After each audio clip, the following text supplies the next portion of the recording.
good day Sunday. Yesterday, hopefully it's starting to wear off a little bit, so we realize, man, we've got to get prepared for a very difficult challenge, and we'll start that today. I think that our guys will be excited about the opportunity. And, you know, for those three seniors, they know when that buzzer sounds, and if we come up short, it's over. And with that comes a real sense of urgency, and I think they'll grasp that, and I hope that we play with the same kind of enthusiasm, same kind of focus we did in Nashville. Andy, just looking at the numbers, they don't give up very many three-pointers at all. What do they do that denies people that shot? Well, they're vintage pack line. By that I mean they're going to put pressure on the ball, and they're going to have four guys in the lane. They're long, they're athletic, they're interchangeable in a number of positions. I'm sure that they're going to try to chase our guys off of that three-point mark. But, you know, Marshall's so unusual in that, you know, everybody has tried to keep him from getting shots. Some have kept him from making shots, but no one's kept him from getting them, except me. And I set him over there to try to teach him a lesson, and after about 30, 40 seconds, I hope the lesson's learned because I want him back in the game. With Eric Murphy in the last game, he didn't burn you as a stretch for one of the first times all year. What was different? What did you guys do different to limit him? Well, we tried to make sure that we stayed attached, and we switched our ball screens.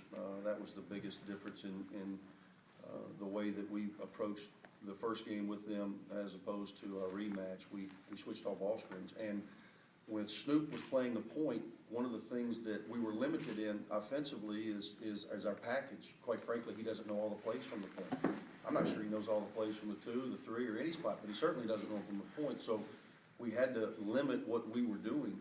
But defensively, he's 6'6" with length. And so now all of a sudden, you know, it gives you a little more versatility. Early in the game, they rolled us in the post, and they caught Marshall behind a couple of times, and they even caught Derek a couple of times behind. And then we started making some adjustments in fronting in that post and did a better job of it. And we didn't give him many easy looks. I thought Murphy was tremendous in the game from an offensive standpoint. Rebound, I think he had 23 and 10, kept us in the game. First half, made some plays going right for maybe the first time in his life, and it was a good time to pick to do that. But defensively, it was as locked in as I've seen him really over the last 4 or 5 games, and as a result, I think our team has been much better defensively. And then we were hoping, again, day 3 of a tournament for a jump shooter. We wanted to make sure he had contested looks, and it worked. You talked about yesterday on the teleconference about having hands on Marshall 24/7. Talk about the support staff. How much credit do they deserve for just things in general behind the scenes to get to this point? Well, not only with Marshall, you know, Yeah, with all the guys, just, you know, trying to get to this point. You know, people, it would scare them to death if they knew how much time and energy went to just fielding a team. With Marshall, obviously, you know, everybody now is so super sensitive to everything he does. In preparation for the Wisconsin, obviously, I've watched a lot of tape in the last 48 hours, and I'm not going to call out any particular players, but there's a lot of guys that play with emotion, and justifiably so. This is college athletics. This is the big stage. You want to have fun. This is a game. You know, Marshall was the first to always say that. This is a game. But with him, and again, sometimes he crosses the line, no doubt, but with him, everything has gotten to be so super sensitive that there's a bit of overreaction in a lot of ways. How's Jarvis? We don't know yet. You know, when you have a concussion, you have to go through these baseline screenings. Don't ask me to explain them because I don't know. But at the end of the day, the doctor will say, hey, he's ready for physical activity. He won't practice today, but our hope is that he can start undergoing physical activity, running, moving, sweating, elevated heart rate, to see how he responds to that so that we can get him practicing prior to throwing him out, you know, against Wisconsin for the first time on Friday morning. He's responding well, though. I'll find out here soon as to what he's been able to do today. That was my question, so I'll ask another one. I was listening to Cuonzo Martin this morning in Knoxville. He was talking about the message that the selection committee sent. I've asked you this in previous years. I'm curious, I know you're preparing for Wisconsin and stuff. Have you had a chance to look at the field and look at who got in and who didn't get in and take anything from that you'll take into scheduling or whatever? You know, honestly, Neil, and I haven't seen anything. I don't even know who plays who. I know we played 11-40 against Wisconsin, honestly. I don't know anything else. I mean, if you think about the whirlwind that's been our last 4 days of you know, having to prepare and winning 3 games and then getting Wisconsin here, and you see you're playing, and as I said on the teleconference, the first thing that I was watching, I knew we were in the tournament. I had no idea whether we were gonna be a 12, an 11, a 10, who knows, who cares? Cause it's all about matchups at this point. I was anxious to see where we were going. I was hoping we wouldn't have to, go to Anchorage, Alaska.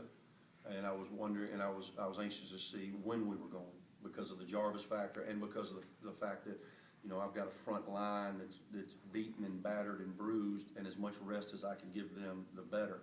So when I saw Friday, I was relieved, and when I saw that it was, an hour or so plane ride away, that was good as well.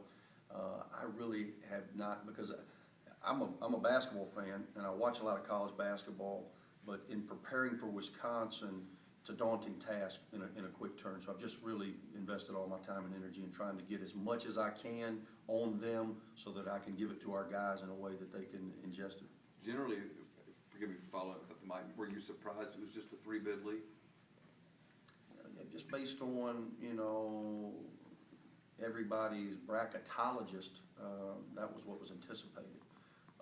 I did read, maybe in one of y'all's columns, that regardless of what we had done Sunday, we were in, according to the chair of the committee, based on where we were seated. And again, I think I've made reference to this. I've come to understand that you can move a line, probably not more than that, but you can move a line up or down based on some logistical things as it relates to interleague, and they're trying to avoid certain matchups, or logistics as it relates to venue.